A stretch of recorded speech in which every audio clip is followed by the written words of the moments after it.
नमस्कार, मैं जुनैद अंसारी और आप देख रहे हैं एमजे खबर। बात करेंगे यूपी की। जैसे ही सरकार बनी योगी आदित्यनाथ की यानी भारतीय जनता पार्टी की सरकार फुल बहुमत के साथ बन चुकी है और 25 तारीख को वो शपथ भी लेंगे। शपथ से पहले कई चुटपुट घटनाएं हुई। बात करेंगे मथुरा की, कृष्ण की नगरी की। वहाँ पर जो है एक मुस्लिम शख्स को मारा जाता है गोकशी के आरोप लगा के कि ये मांस उनके पास है कि नहीं। ये बाद में जब जांच पड़ताल होती है तो वो मांस नहीं निकलता है। ऐसी कई 4-5 2-3 घटनाएं और हैं, तो सारी घटनाओं में बात करेंगे।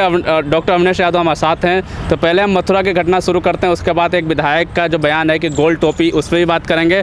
और बात करेंगे जो भाजपा को वोट नहीं दिया, यानी जो हिंदू भाजपा को वोट नहीं दे रहे हैं, उनके अंदर खून कौन सा है, क्योंकि भारतीय जनता पार्टी के नेता कह रहे हैं कि उनके अंदर मुसलमानों का खून है। ये 3 मुद्दे हैं, तीनों मुद्दों पर बारी बारी से बात करेंगे। स्वागत करते हैं आपका पहले तो चैनल में। जी बहुत बहुत धन्यवाद। क्या कहेंगे जिस तरीके से घटना हुई मथुरा में, मारा गया, घसीटा गया, उसके बाद पता चला कि वो तो गोकशी जो है आरोप है वो सब झूठा निकला।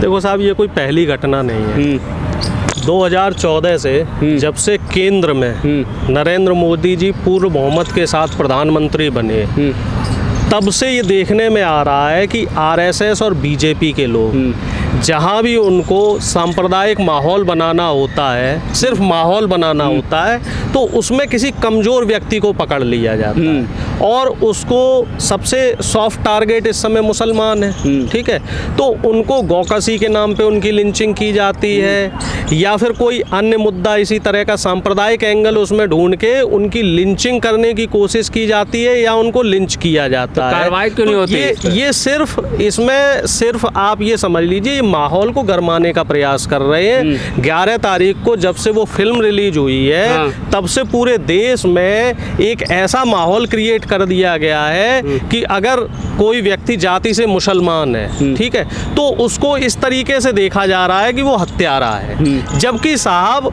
वहाँ पे हिंदुओं का भी खून बहा था और मुसलमानों का भी खून बहा था। 900 से ज़्यादा मुसलमानों की भी हत्याएं हुई थी। और वहाँ पे जो अलगाववादी थे, अलगाववादी होते हैं या जो आतंकवादी विचारधारा के होते हैं साहब, इनकी ना तो कोई जाति होती है ना धर्म होता है। तो अब मैं उसी चीज़ पे आ रहा हूँ और इस तरह का सांप्रदायिक माहौल बनाकर भारतीय जनता पार्टी अपनी राजनीतिक रोटियाँ सेक रही है। साहब 2024 का चुनाव आने वाला है। उत्तर प्रदेश के साथ जो 5 राज्यों के चुनाव थे, ये इनका एक प्रयोग था कि यहाँ पे हम 80-20 करें, हिजाब चलाएं, कैराना मुजफ्फरनगर करें, तो क्या हमारा ये प्रयोग सफल होगा?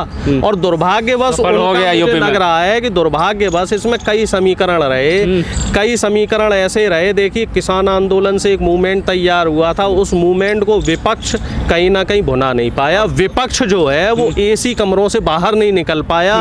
विपक्ष ट्विटर तक सीमित रहा। विपक्ष को ये लगा जनता का विद्रोह है और जनता हमें वोट दे देगी। विपक्ष पे तो वैसे भी मुसलमानों पे कोई विपक्ष बोलती नहीं जल्दी। निश्चित तौर पे यहाँ पे विपक्ष की भूमिका बन जाती है। विपक्ष पे कहीं ना कहीं डरते हैं क्या मुसलमानों पे बोलने के लिए? मैं आपसे कह रहा हूँ, इसीलिए लोकतंत्र में एक मजबूत विपक्ष होना बहुत जरूरी है। और विपक्ष निश्चित तौर पे विपक्ष क्या मुसलमानों का नाम लेने से डरते हैं क्या विपक्ष? निश्चित तौर पे चाहे कोई भी पार्टी हो, अगर इस तरह का मुद्दा बनता है तो उनको सड़क पे आके संघर्ष करना चाहिए और विपक्ष कहीं ना कहीं डर रहा है। ये तो आप चलो ये मान लीजिए, चलो एक निर्धन कोई गरीब बेचारा मजलूम मुस्लिम था, उसका मुद्दा था। मैं आपको कल परसों की घटना बता रहा हूँ जहाँ बड़े बड़े एमएलसीओं को दौड़ा दौड़ा के पीटा गया। अब उस पार्टी का, समाजवादी पार्टी विपक्ष की पार्टी है, उन्होंने कोई मूवमेंट तैयार किया? कायदे में उनको सड़क पे आना चाहिए था, संघर्ष करना चाहिए था। उसके बाद हो क्या रहा है? अभी आज मैं खबर देख रहा हूँ कि कई और एमएलसीओं ने, चाहे वो डर से हो या मैनेजमेंट करके हो, कई लोगों ने अपने नामांकन वापस ले लिए हैं, कई लोगों के पर्चे रद्द हो गए हैं। अब सड़क पे कब संघर्ष करोगे? ये बताइए, ये नस्ल की और आने वाले पीढ़ी के लिए आप क्या करोगे? और खबर ये भी आ रही है कि जिस लड़के को मारा गया वो तो काम करता था और मालिक जो थे वो हिंदू ही थे, दुकान हिंदू की थी। मैं वही आपको बताना चाह रहा हूँ कि वो काम कर रहा था, वो गरीब था, वो निर्धन था, इसलिए आप उसको लिंच कर लेंगे। अगर कोई अमीर मुस्लिम है, आप पिछले 8 साल में बता दीजिए कि भारतीय जनता पार्टी और आरएसएस के लोगों ने जो अमीर और संपन्न मुस्लिम है उसको दामाद बनाने के अलावा कोई दूसरा काम उसके साथ किया हो? क्या इनकी हिम्मत है किसी अमीर मुस्लिम के साथ इस तरीके की हरकत करे? कोई गरीब व्यक्ति मिल जाएगा, चाहे वो किसी भी जाति का हो। अब एक वो दलित जाति का, उसको क्यों मार दिया गया? क्योंकि उसने मूंछ रख ली। अच्छा, इसका असर कहीं ना कहीं ऐसा नहीं स्कूलों में जा रहा है? झारखंड की एक खबर आ रही है कि 9 साल का बच्चे हैं, 9वीं क्लास के बच्चे हैं, हर जगह माहौल को खराब करने की कोशिश की जा रही है। जो आप झारखंड की बात बता रहे हैं वो भी इसका ताजा तरीन उदाहरण है। वीडियो दिखा रहे हैं। इस देश में 2 तरह की विचारधाराएं, मैं बार बार कहता हूं, आपको फिर समझनी पड़ेगी। एक विचारधारा है देश को जोड़ने वाली और दूसरी विचारधारा है देश को तोड़ने वाली। देश को जोड़ने वाली विचारधारा कमजोर हो गई है और देश को तोड़ने में ऐसा नहीं है कि देश के टुकड़े हो रहे हैं। देश में जो सामाजिक समरसता थी, जो मोहब्बत और अमन का माहौल था, उस अमन के माहौल को खतरे में डाला जा रहा है। चाहे वो हिंदू मुस्लिम हो, चाहे वो सिख हो, चाहे वो ईसाई हो। अभी क्रिसमस पे आपने देखा होगा ईसा मसीह की मूर्ति को उसको छत विछत कर दिया गया।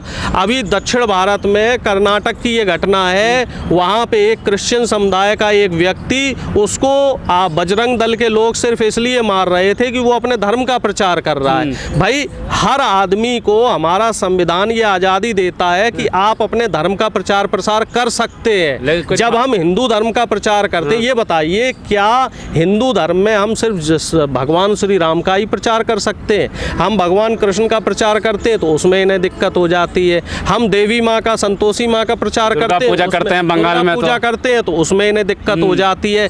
इन्होंने सिर्फ धर्म का ठेका ले रखा है और उस ठेके के बाद ये धर्म के नाम पे किसी जाति का काम नहीं कर रहे। जैसे अयोध्या की आपने घटना देखी होगी, अयोध्या में कितने दिए जले, लाखों करोड़ों रुपए के, और उस दिए जलने के बाद वो गरीब व्यक्ति क्या कर रहे थे? वो तेल लेके जा रहे थे। क्यों लेके जा रहे थे? क्योंकि उनके घर में तेल नहीं था। वो कह रहे थे हमारे 2 दिन 4 दिन का खाना बन जाएगा। ठेकेदार नहीं है धर्म के, आप कह रहे हैं धर्म के ठेकेदार नहीं है, तो इनके नेता तो ये भी कह रहे हैं जो बीजेपी को वोट नहीं दे रहे हैं, उन हिंदुओं के अंदर मुसलमानों का खून है। अब हैदराबाद का एक विधायक है बीजेपी का, वो तो ये कह रहा है जो बीजेपी को वोट नहीं देगा हम उसके घर पे बुलडोजर चलवा देंगे। बाबा का बुलडोजर तैयार है, ठीक है। और अब जो यहाँ के जो विधायक साहब हैं, जो पूर्व विधायक हैं, वो ये कह रहे हैं जिसने वोट नहीं दिया है उनके खून में गद्दारी है। तो गद्दारी, तो आप ये बताओ साहब, वफादारी या गद्दारी का सर्टिफिकेट हमें बीजेपी और आरएसएस से लेना पड़ेगा। अरे वो क्या हमें राम राम करवाएंगे? वो क्या मुसलमानों से श्याम श्याम करवाएंगे? हमारी गंगा जमनी तहजीब अभी की है क्या?